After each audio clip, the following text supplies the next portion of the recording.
తెలుగుదేశం పార్టీకి ఒక అండగా ఒక తోడుగా నిలిచినటువంటి Janasena party power star Pawan Kalyan గారు యొక్క ఆధ్వర్యంలో ఈ ఆంధ్రప్రదేశ్ రాష్ట్రంలో ఎందుకు ఈ మాట చెప్తూ ఉన్నానంటే ఆ రోజు అక్రమంగా అన్యాయంగా చంద్రబాబు నాయుడు గారిని అరెస్ట్ చేసి 54 రోజులు మరి ఆయన జైల్లో పెట్టినటువంటి క్రూరమైనటువంటి పరిస్థితులు ఆ రోజు ఉన్నటువంటి రోజుల్లో ఆ రోజు పవన్ కళ్యాణ్ గారు రాజమండ్రి జైలుకి వెళ్ళి అక్కడ చంద్రబాబు నాయుడు గారిని పరామర్శించడంతో పాటు ఆ రోజు బాలకృష్ణ గారు పవన్ కళ్యాణ్ గారు నారా లోకేష్ బాబు గారు జైలు వెలుపల బయటకు వచ్చి రేపు తెలుగుదేశం జనసేన కలిపి పోటీ చేయబోతూ ఉన్నాయి.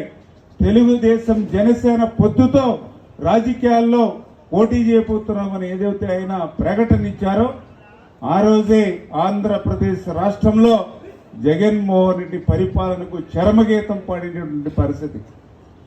ఆంధ్రప్రదేశ్ రాష్ట్ర చరిత్రలో 94% 94% స్ట్రైక్ రేట్తో ప్రభుత్వం అధికారంలోకి వచ్చింది.